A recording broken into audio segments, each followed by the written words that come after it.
Every step I take, I move my truth. Every time they tell me stop, I use. Every comment, hate that makes my feel. Gather up my energy and boom. I hear them talking, saying the way that I move is so reckless. That is a part of my mind I've been blessed with. Giving my blood, so I am relentless. Okay. We are so back. So back. This is the Keep Crammering Selective. Keep Hammering Collective. Welcome to Macmillian. Oh my God. Reading that fucking book was driving me crazy. Yes, I can say, so my publisher is Macmillan.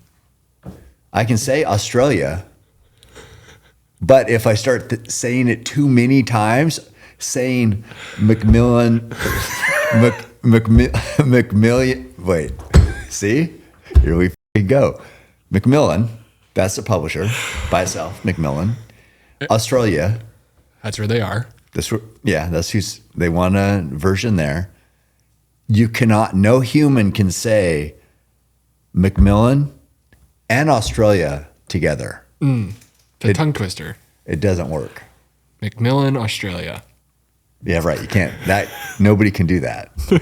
I guess not. Or at least I can't when I'm fucking reading my book. Yeah, when you're 24 hours in and that's the final take. God, man, 24 hours. So, hey, buy that audiobook because that is harder than anything I've ever done. Reading 80 or 90,000 words legibly. Yeah. Do you think it went okay though? I mean, that was one of the only takes I heard. Shit. So. Eventually, I think it did. I don't know. I said, can we just have AI do this? I can just talk and then you can do something. But yeah, I mean, it just has to. I just don't talk perfectly. I definitely don't read perfectly. So you match those up, and yeah, it's 24 hours. And I think the book will probably be like the listen time is like maybe 7 or 8 hours. So it took me 3 times that to get like a clean version. That's crazy. Yeah, it's nuts. That's definitely the worst part of writing a book. But so many audiobooks sell. No, and it's worth it when the author reads their book. Yeah, I mean that everybody says that. My advance next time is gonna have to be a lot if they're gonna expect me to read another one. God, it's brutal. Yeah. Well, Anyway, got it done. You know what is happening tonight? No. The Oscars. Oh, that's right. Yeah. I did see a picture of Adam Sandler wearing a hoodie. So A hoodie and long shorts. I'm ready. You're dressed up as Adam Sandler. Yeah, I could go right now. Yeah. But I wanted to speed round, get your 3 all-time favorite movies. Okay. Go. Shit. First Blood. I don't know if I've seen that. Somebody else hadn't seen that. I almost just left. Yeah. So classic First Blood. Rocky 3. We have established previously the Rocky series is where you learned, Rocky 5? 5. Yeah. You learned about Russia. Yeah. And there's been some changes since that movie, which I didn't realize. Yep. And then for probably Good Will Hunting. Oh, that is such a good movie. Yeah. I mean, that's a good, so those 3, I don't know. Good Will Hunting's a little more recent than the other when Sly was in his prime back in the day in the 80s or 90s. But yeah, Good Will Hunting is awesome. I think my number 1 of all time is Backdoor Sluts 9. Okay, yeah. I mean, 8 it didn't seem like it was great. Well, it seemed forced. Oh, maybe that. I shouldn't say that. Yeah, I mean, 9, it seemed like they were genuinely having a really good time. Yeah. So I just liked, Yeah, I just feel like everybody really stepped up their game in Backdoor Sluts 9. Yeah, we were talking earlier today about if you could live in any movie, what would it be? And that for me is same answer. Yeah. But which role is it? Well, obviously one of the backdoor sluts. Oh, God. BDS. Yeah. So, okay. Well, it's been a second, so we got a little bit to catch up on too before we get into the meat and potatoes. So we drove the truck down to LA. We did. Yep. It was Connor and I driving down there. We did it in 2 days. It was like a full day of driving.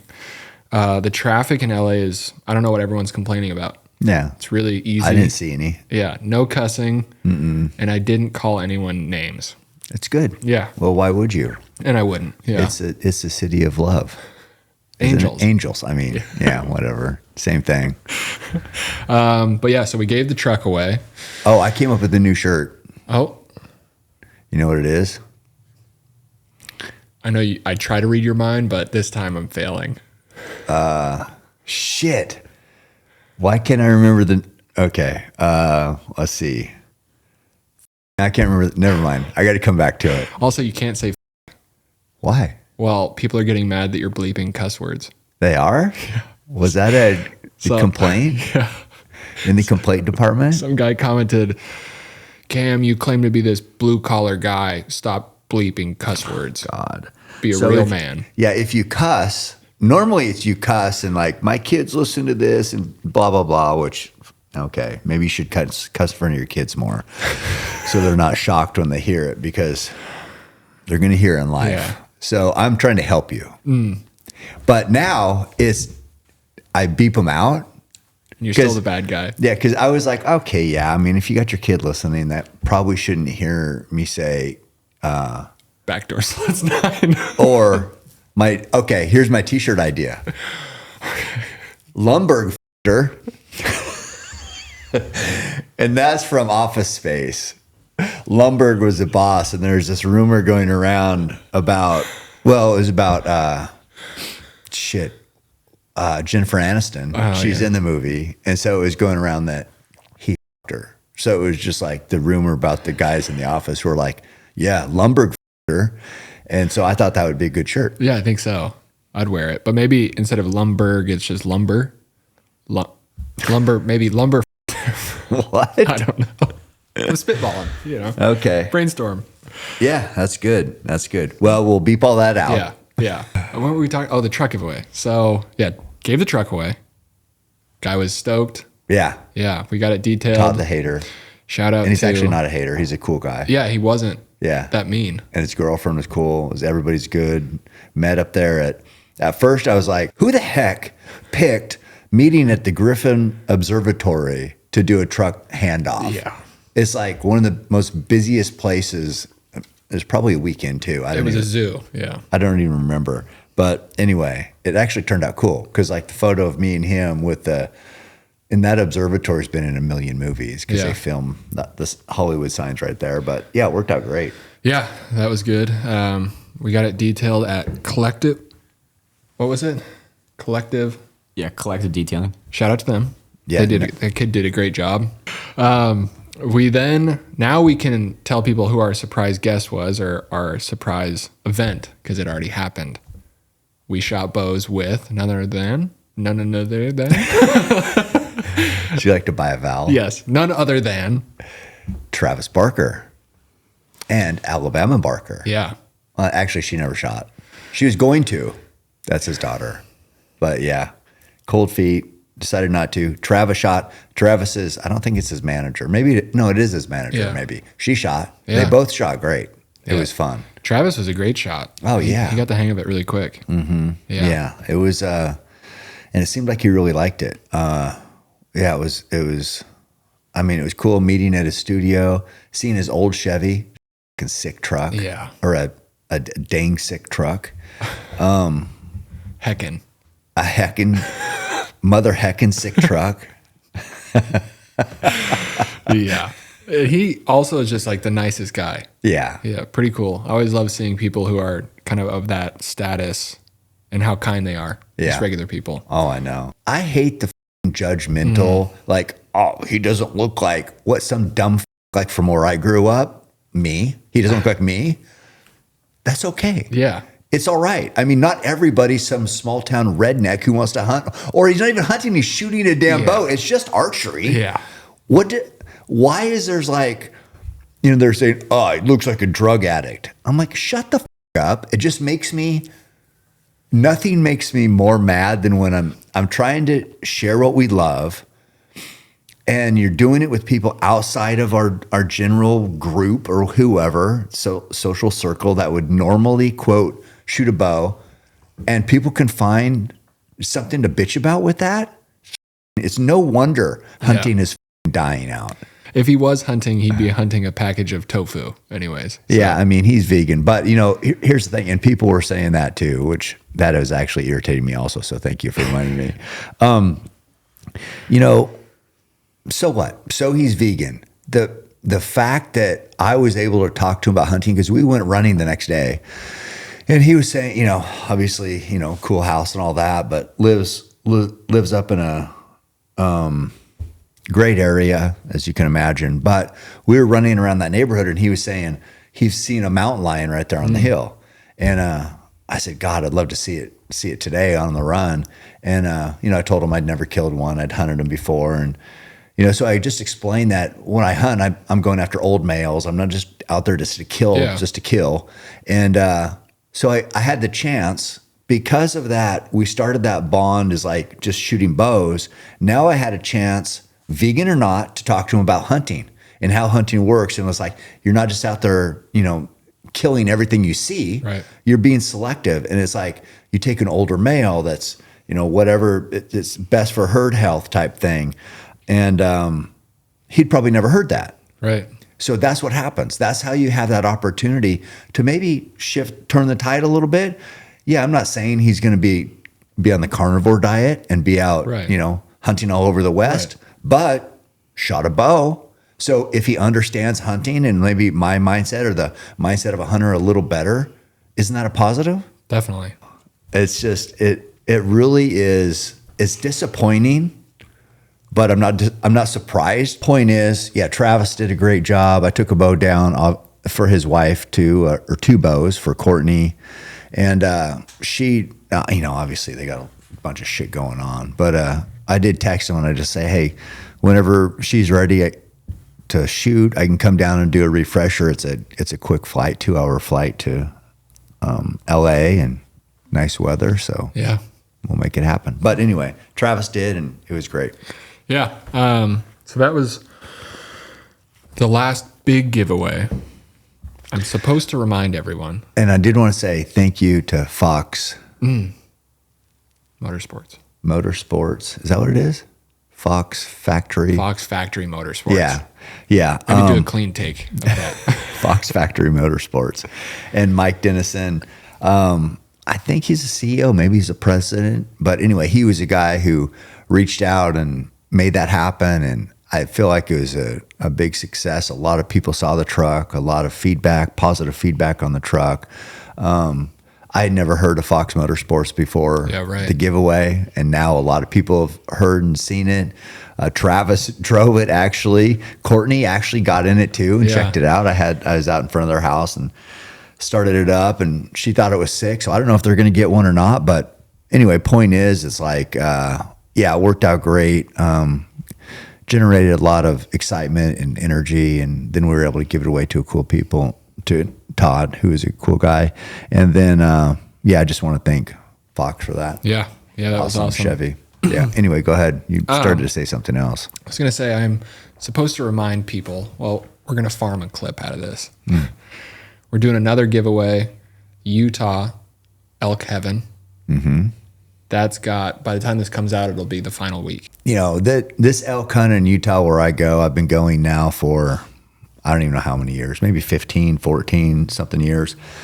I never thought I'd ever get the chance to hunt there. This is not this is amazing. It's wild. It's free range. It's low fence. It's all that thing. You still have to make a good shot. It's very steep. I don't know what people expect with these hunts, but what I can tell you you can expect is a great elk hunt with good people in awesome country.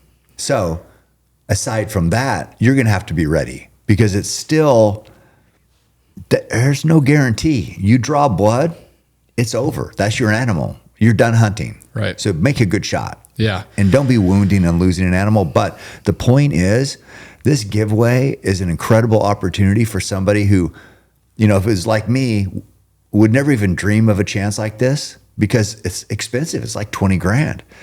And if this opens the door for somebody, gives them an opportunity to hunt like one of the best places in North America for elk, that's incredible. Yeah. I just want people to take advantage. I wish I could do more of it, but we're starting with one right now. Yeah. I'll just say in the first evening we hunted, I heard more bugles that evening than I think I've ever heard. Yeah. Ever. Yeah. It was insane. And that's scary. It was scary. And I peed a little bit. I might have gone big potty in my pants. Well, there was no big putty in your pants when your legs were swishing together, making noise. I wish you should have shit your pants because then you could just kind of waddle and then be quieter other than if the wind's good. If the wind is good, we're set. But yeah. And I leave a little back trail for us to follow. Lave?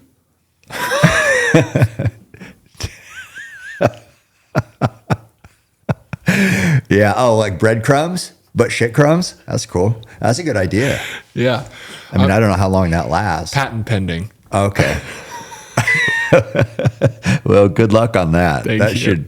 That's a good idea. Yeah. So yeah, you can go follow a shit around, hopefully kill a bull. It's cool.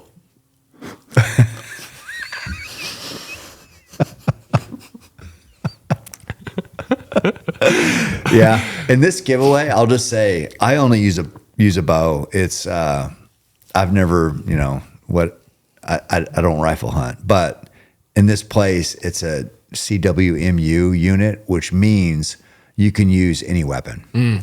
That's important. Yeah. And there's some people who might win who don't bow hunt. Yeah. And I don't want somebody, and even if you're not ready, I don't want it to be a negative. So if you're not 100% ready to bow hunt, just take a rifle. Just get a good bull killed. Let's make it a positive. Right.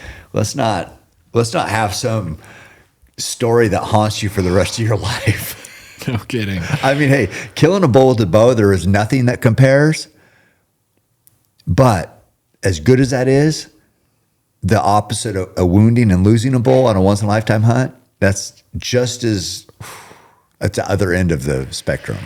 Not good. That would be brutal. It'd be terrible. To win the tag and lose the animal. Terrible. Yeah. So let's just be ready. Let's have somebody badass win it. I can't wait to see who wins it. And this is all from just you order off CameronHaynes.com. You get cool merch, have a chance to win. We do a side by side. We do 3 trucks. We've given, elk hunts away. So you get the cool merch anyway. Yeah. And you might, I don't know, check it out. Shout out to Wild Country Outfitters. Anyway, it's Wild Country is who does it. It's a Land family. Love those guys. Tom Land and his sons, essentially. And best run outfit for elk. It's got to be right up there with the top. Yeah. I've only been there once, and it's yet to be seen that I go again, but we'll see. Not looking great. Unless Connor's going to be busy, and Tanner, and anyone else who can hold a camera. Don't even have to do that. Just anyone that can walk. That concludes the ketchup and mayonnaise. Besides, by the time this drops, the Katie Knight film. Ketchup and mustard. Oh, okay. Well, I like mayo. I mix them. I'm sure. When I get Chick-fil-A, I mix them. You do? Yeah. Ketchup and mayo? Oh, yeah. Is that like this? So is that McDonald's secret sauce or? Fry sauce is a little different. Okay. It's got mustard mixed into it. Ooh. No. No? No. They That's stole not that good? from me as a child. They saw me doing it as a wee boy. And they stole it. So you were born a boy? That is super surprising. As a wee young lass. That is super surprising. I think that might come to a shock to everyone. Yeah. Okay. Oh yeah, I was saying, when this comes out, the Katie Knight film will hopefully be out. Yeah. Because this will be Tuesday. So yeah. So go check that out if you haven't. Well, that depends on how many times you'll f it up before it's ready. Probably a couple more times. Yeah. Yeah. But I think people will enjoy it because the versions I've seen, good, they're going to be even better. Which, I mean, I'm using good loosely. It's relative. Right. Yeah. Yeah. Talking about you, good is, barely passable. That's even maybe too far. It's An a compliment. argument. Yeah. I mean, but it's going to be really good by the time it comes out. And it's, I don't know. One of the things I enjoy most is, I've killed a lot, done a lot, been out a lot. Now it's just taking new hunters out and helping them, just expose them to the hunting lifestyle and how I do it and sharing that. And like that hunt specifically, that's a hunt that I grew up doing. That was my first ever hunt. And sharing, logging country in Western Oregon and just, I don't know, there's a history of how I grew up with new hunters is just something I just love to do. Yeah. And she was the best. She's a stud. Yeah. Yeah, she is. With fake ab implants. God, she's shredded. Yeah, that's for sure. Yeah. Okay, on to the next section. Dim the lights. We're going cinematic quote here. Let me get my Morgan Freeman voice. Do we need cigarette smoke or something that would going? be good. Yeah. Okay. You've heard this quote before. Oh, okay. But it has to do with what we're talking about. Okay. Okay. Let's get to it. Hard times create strong men. Strong men create good times. Good times create weak men. And weak men create hard times. It seems in a lot of ways we are in good times with weak men. Mm-hmm. Yeah, I feel like you talk a lot about inspiring young men to become tougher and the best versions of themselves. Obviously, you have some accolades. You have 2 sons who are both beasts. And even me, I mean, before I moved out here and started working for you, I could hardly bench a toothpick. And I definitely wasn't running a 50K. Yeah. So I just have a couple questions along those lines. Do you think in general, overall, social media has created weak men? As someone in the social media kind of world. How would it create weak men? I think, especially the younger generation, it's like they get caught up in this, I don't know, materialistic world and doing these dances. You got the broccoli hair and the earrings. To me, I don't know. That's you're getting, yeah. I mean, people are getting attention for shit that shouldn't give them attention. Right. So it's kind of reinforcing. I don't even know what that is, but I want to be. I think young men need attention for doing things that deserve it, like doing the right thing, working hard, being strong, being a leader, making good decisions, doing some TikTok dance. I don't know where that fits in that. I mean, it gets them attention, so it kind of reinforces like, hey, if I act like a whatever. I mean, it's one. I mean, I guess I don't even want to get down this road, but having things reinforced on social media is changing things, like even, what sex a kid is. It's like if they say, well, I'm a boy, but I want to be a girl. Now they're getting all sorts of attention right. that they didn't get before. And they're being celebrated for some weird reason. So just that one example, totally f***ing up society. Yeah. 100%. You don't have to do anything to earn attention anymore. Anything noteworthy. Right. So yeah, I mean, in raising my kids, it was just like, hey, yeah, we're going to work hard. We're not going to make excuses. I don't care to hear an excuse. It doesn't matter to me. I don't care what anybody else is doing. Here's what we're doing. And just accountability. And just like they are responsible for things they say and their actions. And so that's how it's been. And then having very high expectations of them. But yeah, social media is a different gateway into being celebrated for weird things. Yeah. So yeah, I don't think it helps anything. Yeah. I mean, I think there's a positive side to it as well. You know, yourself included, people find, you know, strong men that they can look up to, they're inspired by. But kind of along those lines with fatherhood, what are the differences between fatherhood versus like mentorship, and how do you toe that line? I think. Well, yeah, I mean, you're going to be generally easier on somebody who you're mentoring because they're not your kid. Right. Like your kid, where's your kid going to go? Children's Services Division. Yeah, so it's no different than like if I was coaching the boys, I would, just like any coach, if they're coaching their son, they're always harder on their sons than they are the other kids. So yeah, you're harder on that. But for mentorship, yeah, I mean, I always try to be positive, and I should have done this with my kids too all the time, you'd think, but that's weird. But you're always positive, you're always supportive, you're always encouraging. And yeah, I mean, I don't know. I think that role, I think a lot of young men don't have that role or a role model or somebody helping them navigate life. It is hard. It's hard. There's all sorts of additional pressure with social media and these expectations. And it's like now this kid or these kids come out and they're like, God, do I have to be rich to live this lifestyle now? Do I have to, how do I show the cool stuff? Right. I don't have any money. How does this work? So it's putting pressure on, I don't know, it's weird. It's like not just being a laborer. Being a laborer used to be like, okay, this is what I'm going to do. I got a good job and I can go to work every day and I'm, working 40 plus hours a week. I can provide for my family. And now all of a sudden that's not good enough. Yeah. Now it's like, I don't want to work. I want to be an influencer, or I want to, I don't know what kids dream of now, but what's taking a back seat or kind of taking a hit is manual labor or trades. So that used to be, if you were an electrician or a lineman, or you worked in construction or even worked in a mill. I mean, we had mills around here that guys could make really good money, and they still do, but not like before. But that was, if you got on a warehouser here and you were working shift work, you could make 60, 70,000 a year just being, an operator there. And that was good money. Right. Guys could have a nice truck. Yeah. They could have a fishing boat. They could have a decent house.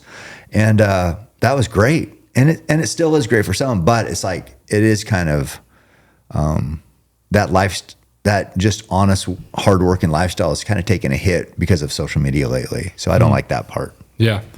You kind of talked about too, like taking accountability. I think a lot of people default to like the victim mentality that, it's easy to blame everything else. It's hard to accept that you're at fault. Mm-hmm. How do you think you can kind of escape that victim mentality, or someone can escape that victim mentality? Victim mentality isn't going to get you anywhere. I mean, it's going to buy you some time, but it's not going to help you accomplish anything. Yeah, right. So you're a victim because you think you have to overcome this to accomplish whatever you have, or this job or this opportunity, but you've been mistreated or you've been somehow cheated out of it. So you're the victim. Okay. So you're the victim. That didn't change where you're at. Right. You're still where you're at. So how are you going to get out of that? How are you going to change? How are you going to move forward? I think, quit making excuses and quit, pointing the finger at other people are to blame for where you're at, and just saying, looking in the mirror and saying, okay, this is on me. What do I need to do? That's the biggest thing. But yeah, the victim mentality definitely has stymied some growth of a lot of people. And I don't know if anybody's talking to them real about that, because nowadays, if you go in and some kid, whatever, they got an issue, you can't really say, and suck it up. You got to get tougher. You got to cater to it. And that doesn't help. You know, it's just like, I don't know. We're so, yeah, I mean, I don't know. The old tough love, like people used to talk about, can't do that anymore. Yeah. Yeah, I know. You know, one of our biggest issues, you know, I had lied about something, but what I appreciated about that was your understanding of being like, I understand people get backed into a corner and, you know, they're just looking for the fastest way out. And that was a big learning moment for me too, because it was like, you just have to face it head on and go through it. Because you're going to try and find your way out, and that's not only going to buy you time, you know? Yeah, it doesn't solve the problem. No, definitely not. Yeah, and I knew at that time too. I just, you know, I've been around. I can tell. I know. Yeah, right. You kind of know. Yeah, yeah. I mean, not very many people are great at lying. No. You know, so it's just it only takes a few more questions, and then you're just like, okay. I mean, if the questions would stop with the lie, maybe it would work.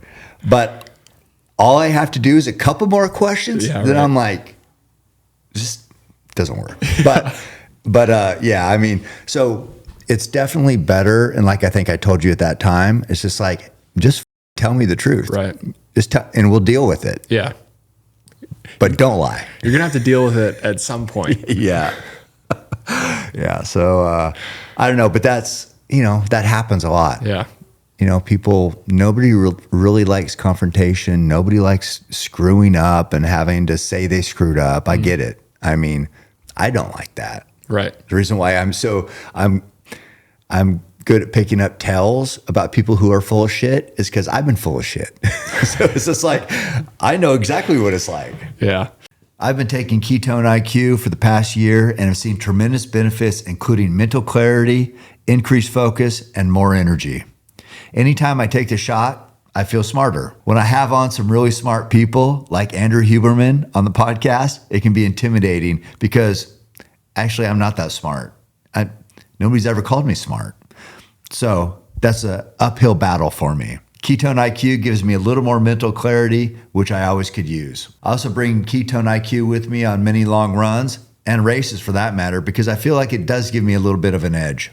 I've been lucky enough to spend some time with the people that run Ketone IQ, like Michael Brandt for one, and he's just the type of guy I want to surround myself with, a winner, cares about performance, cares about doing things the right way, and just trying to find ways to get that edge. You know, he's a runner himself, and so we can connect on that, but it's been a great partnership for me. What I will say, you can get Ketone IQ. You can try it yourself using code CAM to save 30% off on your first subscription at ketone.com/CAM today. Mudwater is a Healthy Habits brand best known for its popular caffeine alternative. It's got 4 functional mushrooms, and the purpose is to never leave you feeling jittery. Don't get me wrong, I love coffee and usually drink 5 to 6 cups a day, but Mudwater has helped me cut back a little bit, especially once afternoon hits. I still even throw a little Mudwater in with my coffee, and they have a really good coffee creamer with MCT oil. Each ingredient was added for a purpose. Cacao and chai for a hint of caffeine and hot chocolate-like flavor.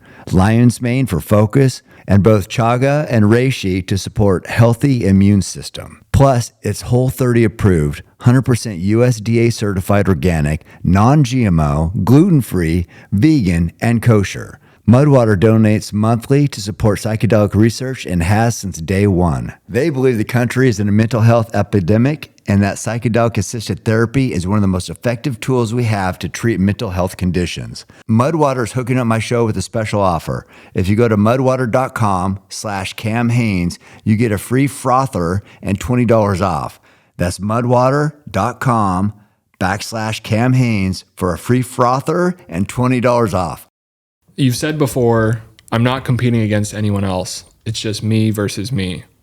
What do you think the difference is between competing with others or comparing yourself to others and just competing against yourself, and what kind of both of those roles play? Because, you know, you also say a lot is like, or in this archival footage, you know, no one wanted to go with you into the backcountry.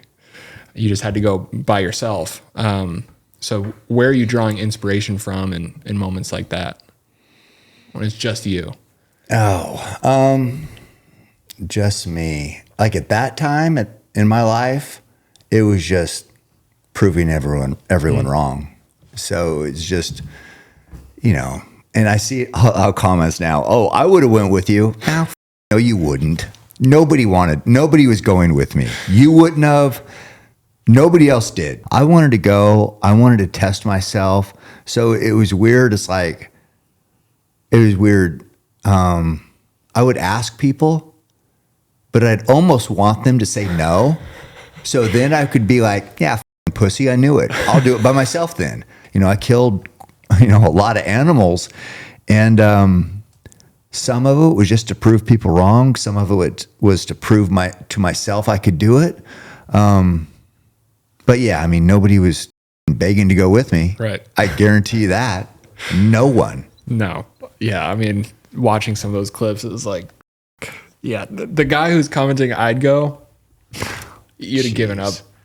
That's really easy to say.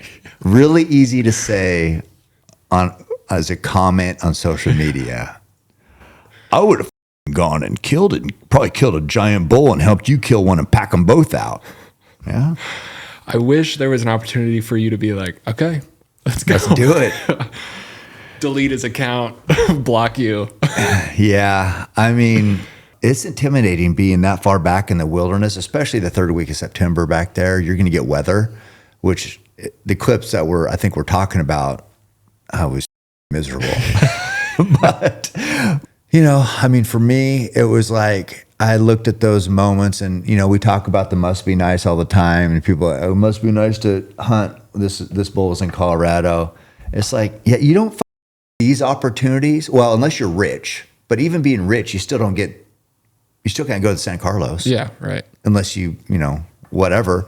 But, when I had to pay my dues and earn my stripes and earn the skill and then earn the toughness and everything to turn it into where it is now,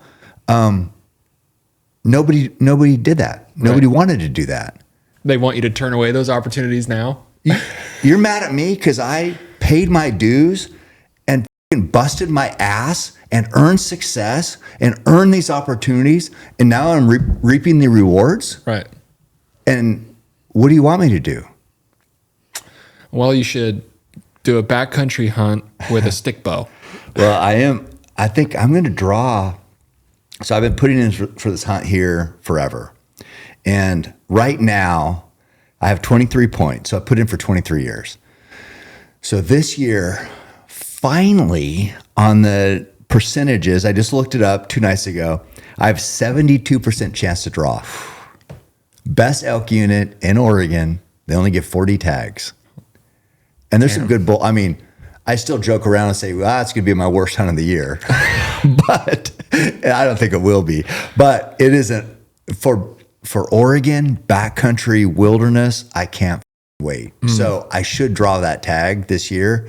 Like I said, this is the 24th year. I have a 72% chance of getting it. So we're doing backcountry, bivy sack, or not bivy sack. That's what I used to do. But now it's like you got a ultralight tent that's just the same weight as a bivy sack. And I was wondering why the didn't I have a tarp in that old footage. God, that was a mistake.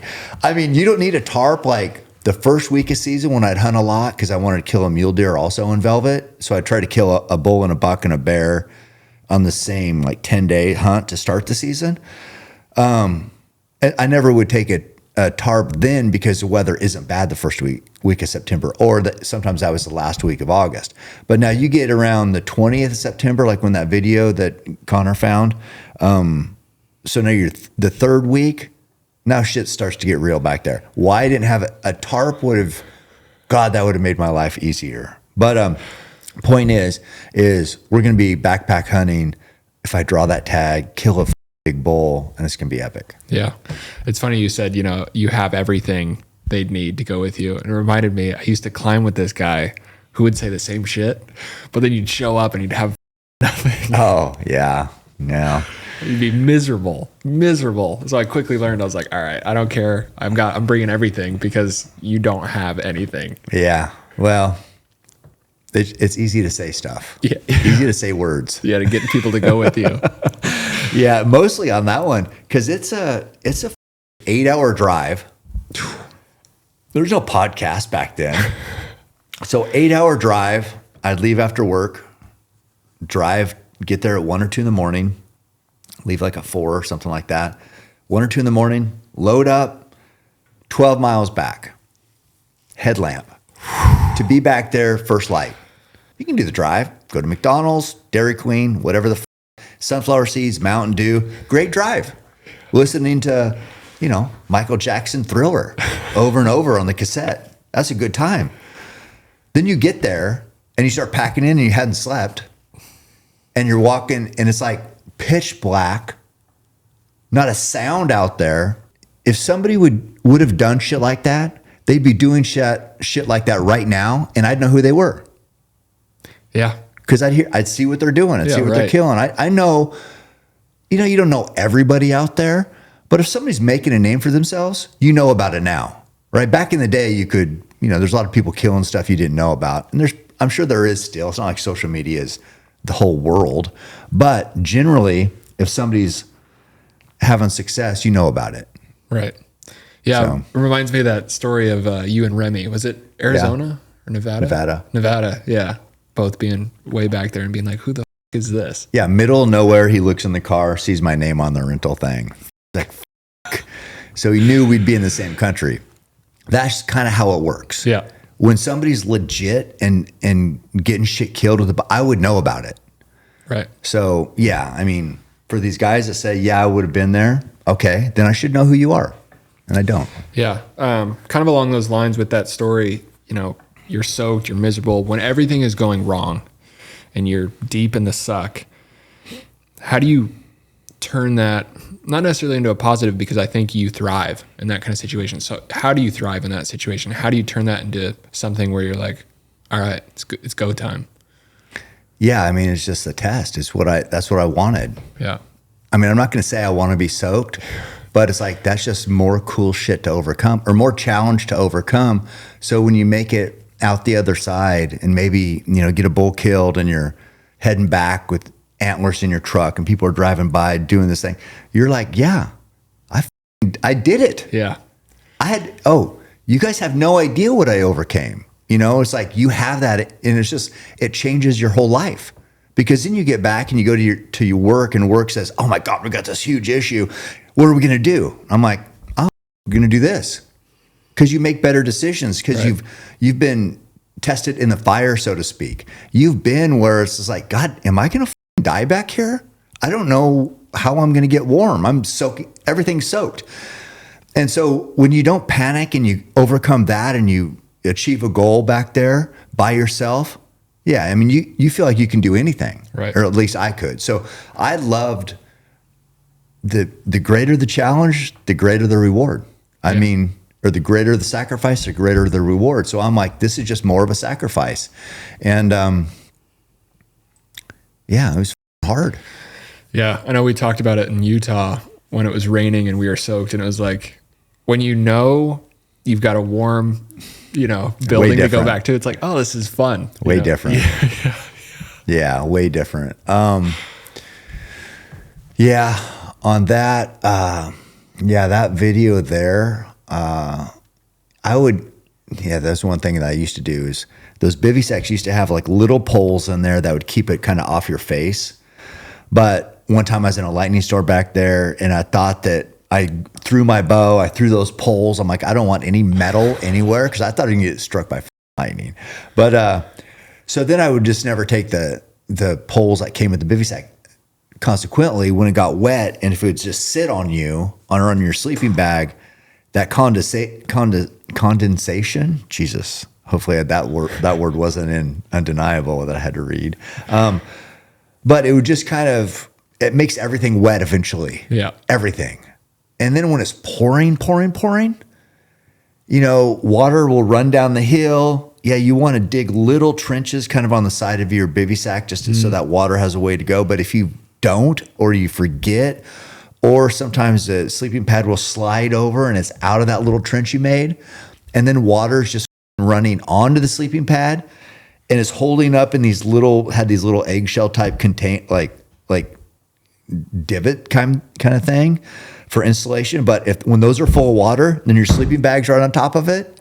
Guess what? You're soaked. The bivy sack is suffocating you. It's suffocating on your face, and you can't have any clothes. So your clothes are like, if you thought ahead, you had a garbage sack that you could put your pack in and your boots in, because there's no room in a bivy sack for it. Right. But if not, then your boots are kind of upside down, trying to stay. It's just, there's a lot of shit to deal with back there. Yeah. The last little question or topic in this section. So I think there's a huge importance of who you surround yourself with. And I think you would agree. So, finding healthy role models, how important is it to surround yourself with people that, push you to go further or drive you to be a better person? I don't think everyone you surround yourself with has to be more physically fit, but they can provide that challenge mentally as well. How important do you think that is? I think having that growth mindset allows you to seek out people like that. So if you think you got it all figured out already, you lost. Yeah. Right. So just acknowledging that, hey, I can get better. That's a huge step. Because then it's like, well, because if I look, you said something about comparison, or I don't know what earlier, but I don't compare myself to any hunter. I don't give a about any hunt. I don't care what any hunter does. There's no hunter that I'm like, oh, this guy motivates me to work harder. I can't think of one person who does that. But so I don't even pay attention to hunting. But when I talk about, well, what do I care about? I guess with shooting, like Levi Morgan, he does make me want to be a better shooter. So there's some people who with the shooting, I can always get better at that. But when I talk about like physical preparation, I'm just comparing myself to elite athletes. I'm not comparing myself to another hunter. Right. But for elite athletes, so luckily now I've had a chance to train with some of them, so I can be first person experience, kind of pick their brain, learn from them. But before that, it was like, that's who I would compare myself with. It's just like, I want to take on this mindset of this ultimate winner. What tools do they have? How do they look at challenge? How do they look at, like their physical preparation for what they do for their job? And how can I use that for what I do? That's what I've always been obsessed with. And, so it's like, if I was going to lift with somebody, I want to lift with somebody who's the best at what they do. I want to run with people who are the best at what they do. And I'm so far down from being the best at any of those things, but I like that mindset. I like the mindset of winners, and I like how winners talk. They don't waste time. They don't waste time on stuff that's not helping them. Right. And so I like that. I like to, I think I can be better at that. Just like, I think like these ultimate competitors and winners are just so tunnel visioned, and that's what it takes. That's what it takes to be the best. So the more people you surround yourself with that mindset, you're automatically getting better. Even if you are like a negative person and like you're always like think you got screwed over, you start spending time with people who don't make excuses and don't feed into that weak mindset, you're going to be better. That's what I've tried to do. And that's how I try to talk, and that's how I try to carry myself. And what that has led to is I've been able to be around more people like that. And then everybody gets better. Yeah. But Yeah, that reminds me, this bookend I'm about to make off the top of my dome is so good. That reminds me of one of my favorite Oscars speeches, Matthew McConaughey. He talks about his hero is him in 10 years. So he's never going to reach it. And it always gives him something to chase. And I like that. I like the idea that whatever you're chasing or whoever inspires you, you're never going to get there. Yeah. You're always going to have something or someone that's better than you. But yeah, that concludes all I had. Yeah, that was good. I mean, that's one good thing with social media is it does expose you to those type of people. Yeah. There's a lot of shit on there that you don't want to waste time on, but there is a lot of people out there who I do follow that do inspire me and do make me work harder and do make me look at like my training and like, God, how can I don't know. There's just, I don't know. Focusing on the right positive things, it's just empowering. It just makes me excited. You know, had a good run today, ate good fuel, and it just makes me excited for tomorrow to like, hey, let's get back to work tomorrow and do this. And I don't know. I mean, I shot that bow there with some other release. The other day I shot that. Saw that. Dan release. It's just like, it's just, man, it's just when you're excited to get up and do what you do, I like that. Yeah. You know, and you got goals and visions. And so hanging out with the right people, I think helps foster that mindset. And if you're not around people like that, I'd seek them out. I'd find them. Yeah. And you heard it here first. And by the way, where are we? Cameraman? Yeah. 17? 16. No, 16. Oh, okay. 16, yeah. Matthew, that is an invitation to come on the podcast. Yeah. All right.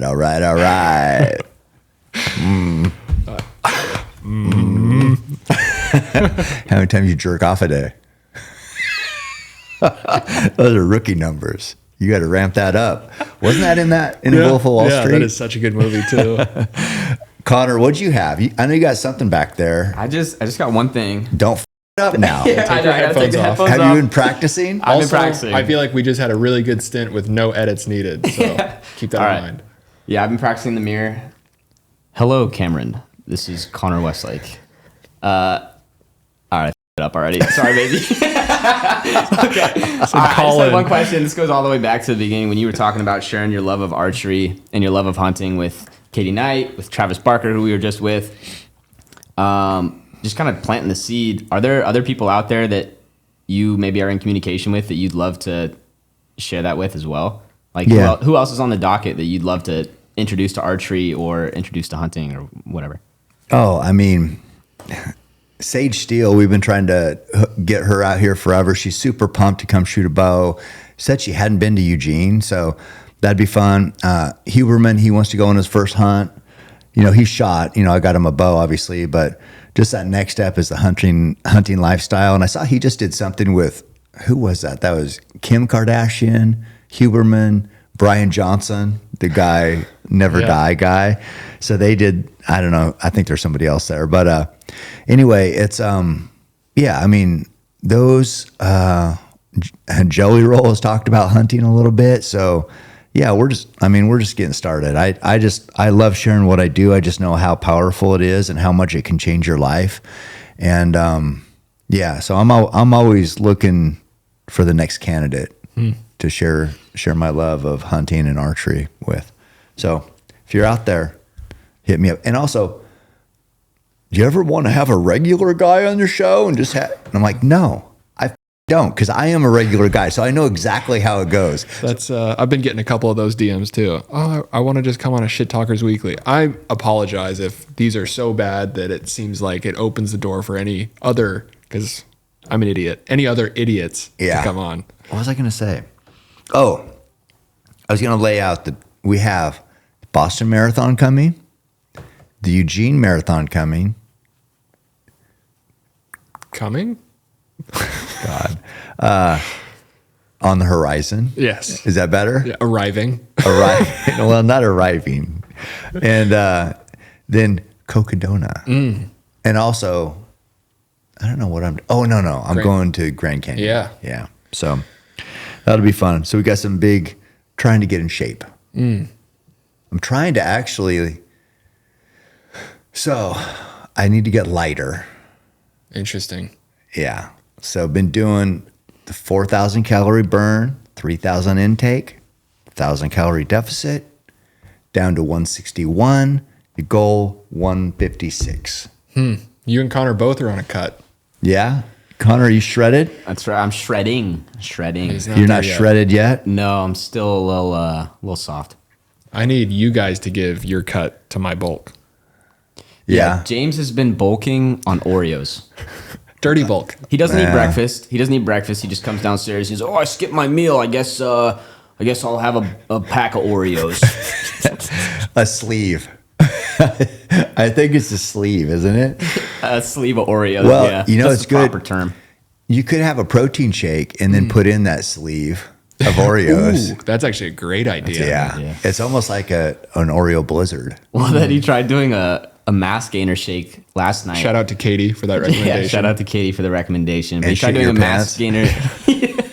No, he couldn't even drink it. He took one sip and he's like, "Oh, this is, I don't know how people do this." He's lying. I This is finished too it. much. I finished And then it. he sat on the couch and pouted and ate Oreos. Yeah. And that's why Katie's about 3 times as jacked as you. But I can bench more than her. Actually, I don't know if that's true. I guarantee she could beat the out of you.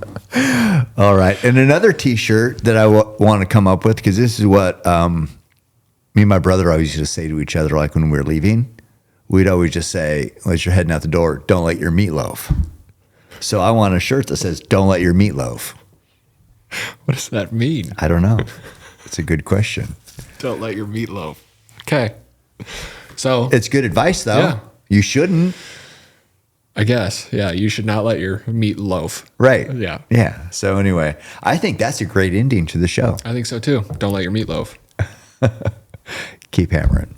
Every step I take, I move my truth. Every time they tell me stop, I use every comment, hate that makes my fuel. Gather up my energy and boom. I hear them talking, saying the way that I move is so reckless. That is a part of my mind I've been blessed with. Giving my blood, so I am relentless. My fault, they want someone to blame. They sent their hate, it fuels my pace. I am Roy Tough, I am the change, the fuel in dirt. Feeling like Cam Hanes.